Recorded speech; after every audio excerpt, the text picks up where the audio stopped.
I'm Phil Gale. Welcome to The Day. The Trump administration has escalated its attacks on the International Criminal Court, imposing new sanctions on its president as well as a senior prosecutor. The measures bar them from entering the US and from carrying out transactions there in the US financial systems. Now, the ICC has criticised the decision, releasing a statement today saying these sanctions are a flagrant attack against the independence of an impartial judicial institution. When judicial actors are threatened for applying the law, it is the international legal order itself that is placed at risk. Well, it's the Trump administration's latest effort to undermine the ICC. The court's under intense pressure from the US government, primarily because of its investigation into the Israeli Prime Minister Benjamin Netanyahu over alleged war crimes in the Gaza Strip. One of the court members targeted in these latest sanctions was a lead prosecutor in the Netanyahu investigation. Well, the court says the United States has now sanctioned half of its judges and both deputy prosecutors. The US is also increasing the pressure on countries to withdraw from the court. Secretary of State Marco Rubio has said the US wants to dismantle the ICC brick by brick. Here's how he described it last month. The International Criminal Court is an illegitimate international organization that, frankly, illegitimate. They've made themselves illegitimate because they claim that even if you're not a member of that court, they can come after you. These are the people that think they can go out and basically indict any world leader and haul them into The Hague. Well, Alex Whiting is a professor of practice at Harvard Law School, where he specialises in international criminal law. He's also worked extensively as an international prosecutor. Welcome to The Day. From the outside, this looks like the White House getting the court because it issued an arrest warrant for Israeli Prime Minister Benjamin Netanyahu and his defence minister for alleged war crimes. Is that too simplistic? No, I think that is an important part of what's going on here. It's not the full picture. The United States began to impose sanctions on prosecutors and judges at the court as a result of the arrest warrants for Netanyahu and Gallant in Israel.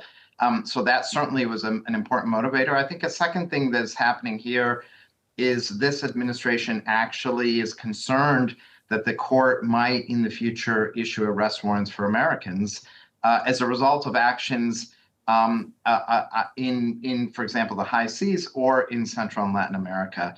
The U.S. military is taking steps, for example, blowing up boats, suspected, alleged drug boats in the oceans that some have described as being crimes against humanity, and I think there is some concern on the part of this administration that the court might one day try to act against American officials.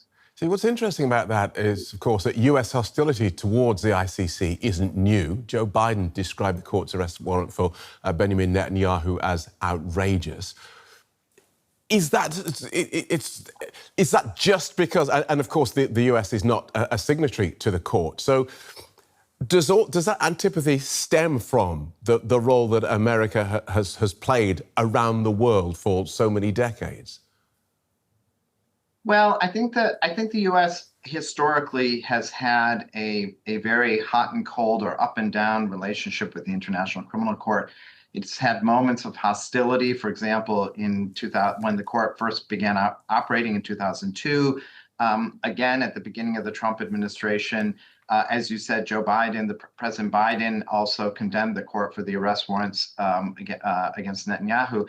But at other times, the U.S. has been very supportive of the court, has even turned to the court to take actions in places like Sudan, 2005, in Libya in 2011, and Ukraine in 2022. And that was bipartisan. Both Democrats and Republicans in the United States supported the International Court conducting investigations. I do think that when the court acts or threatens to act against the United States or against close allies, then things are different. And the government, the administration, and this is true for Democrats and Republicans, tend to push back against the court. And I will say that initially you might say in past administrations, the thinking was that the U.S. could take care of its own war crimes allegations domestically, that there was no need for an international criminal court because the U.S. would conduct investigations of its own personnel for alleged crimes.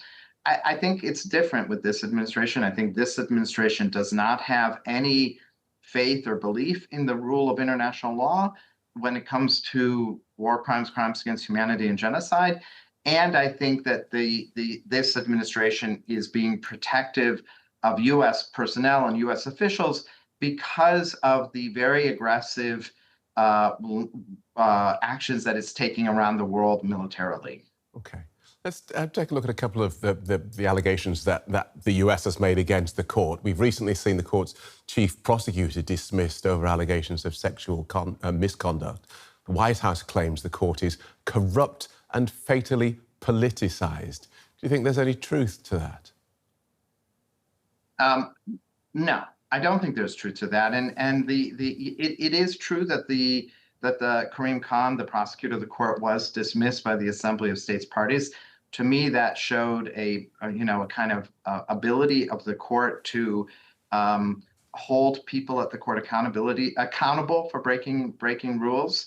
That is really an internal and separate matter. It's been dealt with separate from the allegations made by the administration that the court is politicized. There's really no evidence of that. There's no evidence that the court has acted politically. And my experience at the court is that that's not how the prosecutors, investigators, judges at the court behave. They're extremely professional. They're committed to the rule of law.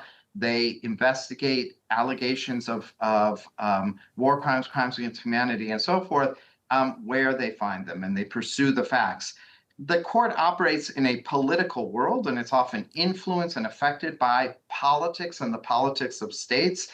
It's constrained in those ways, but it is not itself political. Right. And I might, and if I could just add, the Rubio's criticism or allegation that the court is acting improperly because it is prosecuting or investigating individuals from states that are not members of the court, that legally there is no issue with that. That is really a false argument because, if I from the United States, I go to the United Kingdom or I go to a country in Africa or in the Middle East and I commit a crime there, I can be prosecuted by that state.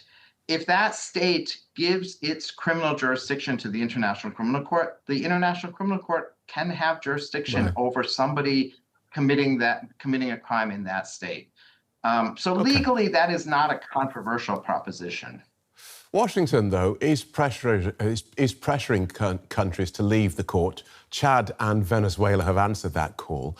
How much will a gathering boycott undermine the court's legitimacy? If the United States pressures states and is successful in persuading states to leave the court, that will definitely undermine the effectiveness of the court and its legitimacy. There's no question about that. I think it remains to be seen how far the U.S. will go to pressure states to actually leave, and whether states will take that step, that consequential step. Obviously, the United States has all sorts of interests with states, and whether it's going to expend political, economic, diplomatic capital to pressure states to step back from the court, we still have to see whether that will happen. It's happened with Chad and with Venezuela. Right. Will it happen with others? We will see.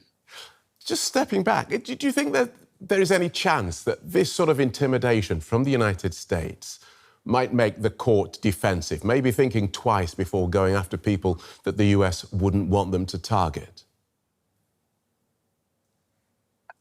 Well, that's a really good question, and I think that there are two answers to that. I think the first answer is that officials at the court are not going to be cowed by threats. They're not going to back off. They're not going to be made afraid. And so I think that this pressure campaign, I think these threats, this vow to dismantle the court will ultimately be unsuccessful. It's not going to work.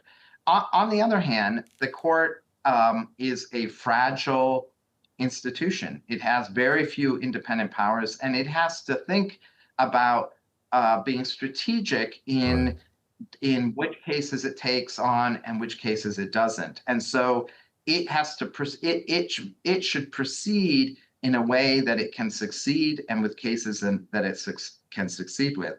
So it's really caught between two different pressures: one, to continue to do the work it's assigned to do, and the other, to avoid finding itself in positions where it cannot succeed. Thanks for talking us through that, Professor. Professor Alex Whiting from Harvard Law School. Thank you.